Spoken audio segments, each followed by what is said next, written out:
Hello everyone and welcome to another episode of Spectrum Drama, where we take a look at the hottest posts on Spectrum for the week and give our opinions on them. So before we get started, just a big congratulations to Christopher Fouts for winning our giveaway, second time around. So don't forget to contact us via our Discord or via cryingcowgaming@gmail.com and we'll just need some info from you and we can get that stuff over to you. Okay, and that's it. Let's get started.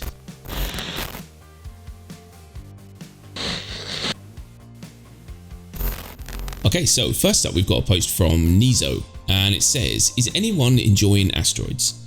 And the gist of this is, why? Why are we getting interdicted at asteroids? What is the point? I mean, they're pretty, they look nice, but there's nothing there. You just stop, work your way round an asteroid and go again. It's such a waste of time, and it's pissing Nizo off because obviously, you know, he wants to do other things during that 20-minute. Go and do laundry, he says. So, yeah, I mean, I think has that been fixed? I haven't managed to get into the new patch yet, but have you tested the 3.71? Are they gone? I haven't tested it myself, but according to the patch notes, yes, they've taken them out. It seemed too many people were crying about it, so they just got rid of it. Yeah. Now, okay, so some people are probably gonna hate me for this. But I actually like the asteroid. There you go, I said it.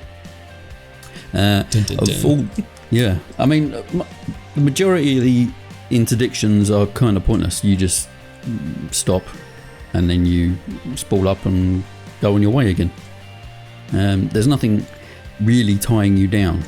There used to be in the past, they actually had a ship that you had to destroy before you could fly off. And that made more sense. But now there's just nothing really. But these asteroids kind of make sense to me. Dropping out of quantum jump because there's a massive object in your way makes sense to me. I don't think they should have taken them out of the game. I think they should have just reduced the frequency that it was occurring. Simple. Yeah, I agree. I think you're right as well. I think that what they've done is kind of gone the wrong way. They should have left the asteroids in, but kept them few and far between. The likelihood of having 5 asteroids in your way on one journey is slim. But yeah, like you said, the original interdictions are boring. You stop in the middle of nowhere. There's a few ships that fly up, but have no power over you, and you leave again. Whereas at least with the asteroid, it was something nice to look at. And I mean, the effects were good, all that smoke, and yeah, it looked awesome. So yeah, I agree. I think that they should have left them in, made them, you know, less aggressive, and maybe even gotten rid of the other types of interdictions. Just have ships waiting at those asteroids, knowing that people might, you know, stop there. Don't know. Yeah, sometimes you get kind of pirates floating around the asteroid bit, but again, you just fly off. You go around the asteroid and you fly off. It makes no difference. But yeah, I mean, I had no problems with the asteroids. I actually thought it was kind of cool. Yeah, maybe bring back the ships that prevent you from warping and give us a purpose for actually being stopped. Give us a reason to fight. You know, at least it's annoying if you don't actually want to fight and you just want to go. But in a way, I mean, you know, that it's just part of life. If you get stopped, you know, why would they stop you and then go, well, on your way? So yeah, I think a fight would be better. Actually, in the PTU, I think it was might have been wave 1. They actually put in a thing where you get a small amount of bounty money for every pirate you kill. So when you get pulled out of the quantum and by a couple of pirates, you can actually get a little bit of money from destroying them. That's cool. Yeah, actually kind of made it feel a bit more, you know, how it should be. But I don't seem to have had that in live. Don't know why. I guess they took it out, but yeah, again, don't know why. Very odd. Yeah, it's a good idea. I like that because it gives you a reason to kill people. Because at the minute, it's just kind of, yeah, they stop, and then if you're bored, you might stop and fight them, but most of the time you just leave. But if you had a purpose for earning some money, yeah, that'd be pretty cool. Cool, so next up we've got a post from Temnis, and it says, am I getting old? And I'll read a little bit of this. So basically, pledged in 2012. Back then, he'd hoped this would become kind of a first-person space game with VR and some realism. And he's got no problem with the rule of cool, but, you know, he hoped they'd keep it believable. More science fiction, less science fantasy. So now it's 2019, and more of the player base are calling for kind of a Call of Duty style space game. You know, hover mode, garbage. First person movement, too slow. VR, nobody cares. You know, that's kind of that's Temnis's thinking. I disagree a little bit and agree in a way as well. I'll get into that in a bit. But there's just one thing I'm going to quickly read before we jump into it, which is actually a response from Harkonian. And I think it kind of sums it up. Hover mode basically had a bunch of issues stemming from its design, so CIG have to rethink it, you know. So that's kind of that one out the way. Nobody's actually asking for super fast movement. They're actually asking for kind of less janky, less robotic movement, less stuttering, all that kind of stuff. And VR, and I agree with this, unfortunately, VR is a very niche, small group of players who are hardcore on VR, and that's a hell of a thing to put in a game. So yeah, I think that I think the problems aren't really problems, and they're not really something that people are moaning about. But I mean, do you agree with the hover mode? This is something I kind of agree with. I actually miss it already. Do you like the way they're going now, or did you prefer the hover mode for that kind of scary realism for landing?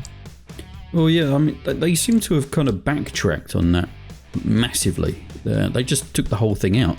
Now this IFC dampening thing, when you get close to an object and you're going slow, I mean, yeah, it's great if you're trying to do sort of precision landing on a spot, but it completely goes against what the purpose of hover mode was. Hover mode was put in so that people couldn't, you know, space turret ground targets, just fly up, stop, and then just unleash everything without any kind of skill or anything. But now we're back to that again. People can just hover in the air and nuke a ground target from orbit. Yeah, I know it had its problems, and they need to do some more work on it. But you know, removing it completely seems a bit harsh. I do hope that hover mode comes back in some kind of fashion, because it did actually lend something to the landing mechanics. Yeah, I agree 100%. I think that when it first came in, I was like, oh my god, but I had some real problems where it just flew forwards and I couldn't stop it. But once that was kind of ironed out, I really enjoyed it. I think that it made, when you go down to anything on a moon or a planet, and you've got all these ships flying around, and it looked so much more realistic watching them actually kind of try and keep themselves level and hovering, and the way they moved was consistent with what you'd expect from a ship with these hefty thrusters. And like you said, now we're back to that point where you can point your nose directly at the floor and just stay there, and it kind of, yeah, it's such a massive leap backwards. And I wish they could have kept it in, maybe stripped out a few of the problem issues and then built it back up again. But yeah, I hope we see it again, definitely. Yeah, as far as the other points that Temnis is bringing up, I completely agree with what Harkonian is saying here. About the VR, yes, it's a small niche number of players, so that's going to be one of the last things they put in. What was the other one? Oh, the more fluid movement of characters. Yeah, we do need that. Yeah, definitely.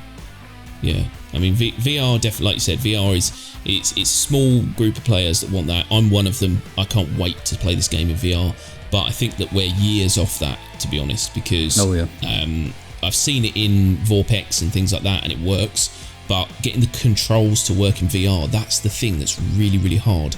So it's going to be interesting to see how they do that. But player movement, oh my god, yeah, that is so bad.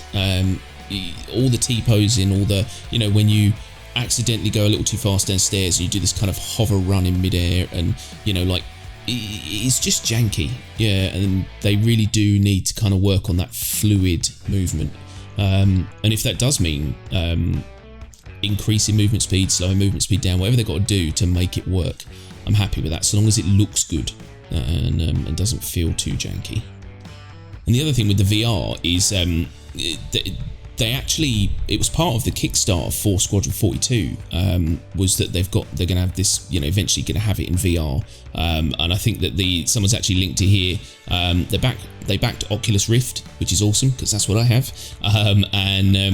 Who doesn't want to sit in their cockpit, hands on your joystick and throttle, etc., etc. So it's definitely happening. I think that it's just one of those things where it's going to take time. But I think they're kind of committed. I don't think really that they can actually back out of this now, because it was part of a Kickstarter that people backed, and I think that they can get in a lot of trouble if they suddenly backtrack now. So, I can't wait. That might be what gets you into VR. Yes, buy an Oculus Rift. Maybe. It really depends on how they do the control system. There's so many buttons and things to do in Star Citizen. I don't understand how they're going to do that when you can't see, if your hand is in the right place. So I have to see how they do the control system and then give it a go. Maybe I've actually got patent pending. I've got an idea, right? So you have you have your Oculus controllers that are tethered to your belt on, what you get your keys on, like retractable elastic kind of thing, where you can pull them out and use them. And so it's on that, and they sit on your hip. And you have a chest-mounted HOTAS, which you pull out, and that's what you use to fly around. Then you pull it back into your chest and grab your hands from your side, and that's when you're walking around. It would work. I've thought about this way too much. I'm going to make that. I'm going to make it. You will see it. Crying Cow, official Oculus Rift support Star Citizen. Yeah, money. Give us all your money. Okay, so next up we've got a post from Han Olar, and it says, please optimize shopping UI item color variants. You've all seen this when you're scrolling through the shopping terminals in Star Citizen. Rather than having, like you see here in the pictures, a simplified, here's the, like he's put here, RSI Explorer pants, and then select your color. You've got a list of 12 things, all different colors, and you have to scroll through a million different things. And you imagine that when you've got hundreds of items in the game, that's just going to be ridiculous. So I really like this idea. Can you see them actually doing something like this, or do you think they're just going to go, nah? Oh no, they're going to have to. The rate they keep putting new costumes into the game, they're going to have something like this eventually. And like the first commenter said, they should have done this from the beginning. Yeah, definitely. It's such a simple thing. It's such a small thing, but it makes such a big difference when you're, when you want to choose an item, because it's already overwhelming. The list that they've got there, and a lot of the times I sit there going, well, what is it? Because it's not very clear as well. So I think that they really should have put a little bit more thought into this first, because I'm sure when this gets too big, it's going to become more of a job to change later down the line. Yeah, it's just another thing on the list. Very long list of things that CIG are going to have to backtrack on and redo at some point. It's like they enjoy making more work for themselves. Yeah, gluttons for punishment. I can imagine them just thinking, I reckon what it is, there's certain people in certain departments they hate, so they say to them, no, we want it this way, knowing full well that in 2 years' time that person's going to have to work their arse off to fix it the way it should be. It's just mean. Yeah.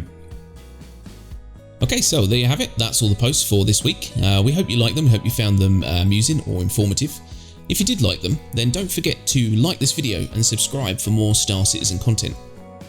So keep your eyes peeled. For the end of this month, we'll be announcing a new giveaway. Very excited for that. And again, if you're watching, congratulations, Christopher Fouts. Please come and claim your prize, or we're going to keep it and fly past you at speed, swearing. No, not really. But yes, please claim your stuff. And that's it. So yeah, thanks everyone for watching, and we will see you again next week. Bye-bye. Bye-bye.